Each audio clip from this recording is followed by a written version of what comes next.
A gente vai continuar no assunto calor, a gente quer entender como é que fica a previsão do tempo e essa sensação de calor nos próximos dias. Vou chamar para conversar comigo a meteorologista da Clima Tempo, a Karine Gama. Então vamos lá, Karine, muito boa tarde para você. Como é que fica a temperatura na região sudeste? É isso mesmo, a previsão, o calorão continua?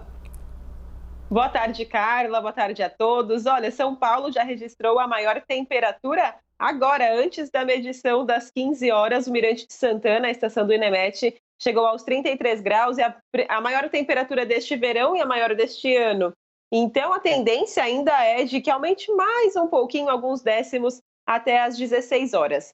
Boa parte do sudeste brasileiro, na verdade, não está com a atuação de uma onda de calor, mas sim uma redução da chuva. A gente viu entre o final do ano passado e essa primeira quinzena de janeiro dias frequentes de céu muito encoberto, a persistência daquela zona de convergência do Atlântico Sul, que provocou chuvas tão volumosas por boa parte do centro-oeste, do sudeste brasileiro. E agora esse sistema perdeu intensidade. Então a gente tem uma situação bem típica de verão, que por conta da estação a incidência solar é maior e as temperaturas disparam durante a tarde. Só que ainda tem um pouco de umidade na atmosfera, por isso os temporais também vêm. Então, não estamos com uma onda de calor, mas estamos com uma situação mais dentro da normalidade, com temperaturas altas, sim. Rio de Janeiro batendo aí seus 38, 39 graus, São Paulo com 33, Belo Horizonte e Vitória também com temperaturas bem altas. E aqueles temporais fortes durante o finalzinho da tarde. Isso está previsto para os 4 estados da região sudeste, Carla. E quanto à região sul, a gente acabou de ver ali a Bruna Osterman também falando que lá tá quarentão, né? Parece Rio de Janeiro, lá em Porto Alegre. Essa temperatura alta vai continuar? Porque lá é sim a onda de calor, então. Aqui era só a nuvem estava dando refresquinho e tal, agora voltou ao normal. Lá sim tem ar quente, onda de calor, é isso, Karine?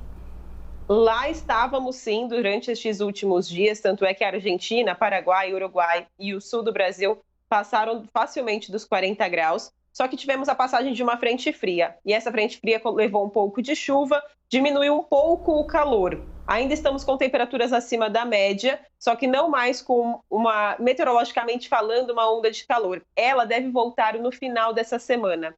E aí o Paraná, Santa Catarina, partes de Mato Grosso do Sul e de novo o Rio Grande do Sul devem enfrentar temperaturas bem altas. Só que mesmo não tendo o nome onda de calor, a sensação é a mesma, porque as temperaturas continuam altas. Até diminuíram um pouco, ontem chegou próximo dos 38 graus em Porto Alegre, hoje a máxima prevista é de 34, então a gente teve uma queda na temperatura, só que ainda assim são temperaturas muito altas e uma sensação térmica também elevada. A gente tem agora um pouquinho mais de umidade sobre a região sul, tivemos tempestades ontem próximo a Porto Alegre, microexplosão, ventos bastante intensos. E conforme tivemos a passagem dessa frente fria, outras áreas de instabilidade, a chuva retornou na região.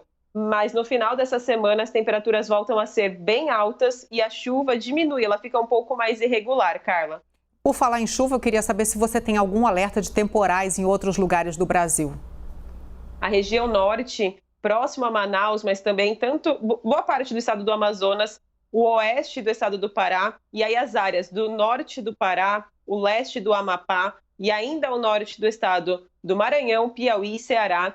Tem sim alerta de temporais, a zona de convergência intertropical mantém nuvens carregadas, chuvas mais fortes e expressivas. De forma geral, a combinação de calor e umidade gera pontualmente algumas tempestades. Então, áreas, por exemplo, do centro-oeste, do sudeste brasileiro, com previsão de chuva, podem até ser um pouco mais intensas entre o sul de Minas, a zona da Mata e a região do Vale do Paraíba, no estado de São Paulo, por conta da própria orografia. Mas como vimos durante o domingo, a cidade de São Paulo registrou fortíssimos temporais. Depois passou a chuva, apesar de ter durado cerca de 2 horas, mas as temperaturas ainda estavam altas. Então, durante essa semana, essa situação deve ocorrer de forma frequente. Bastante calor pela manhã, o início da tarde, temperaturas acima dos 30 graus, só que a combinação deste calor com a umidade disponível na atmosfera fortalece a condição de temporais. Isso pode atingir de novo a cidade de São Paulo, Rio, Belo Horizonte e também, principalmente, as áreas do sul de Minas, o Vale do Paraíba, entre Rio e São Paulo, e a divisa desses 3 estados.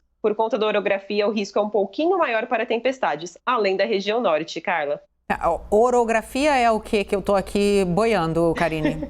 Seria um relevo mais acidentado, ali é a área serrana, então a gente tem uma circulação de ventos locais que fortalecem essas nuvens mais carregadas. E até o final dessa semana, a região do sul de Minas, a zona da Mata e o Vale do Paraíba está em atenção para tempestades mais severas, até mesmo com risco de granizo. Então, é uma situação típica do nosso verão, só que o relevo local, essa região mais acidentada, ela pode fortalecer ainda mais essas tempestades. Muito obrigada. Obrigada pela explicação, obrigada também pelos alertas que você deixou aqui pra gente. Karine Gama, da Climatempo. Uma ótima tarde, Karine. Para você também. Tchau, tchau.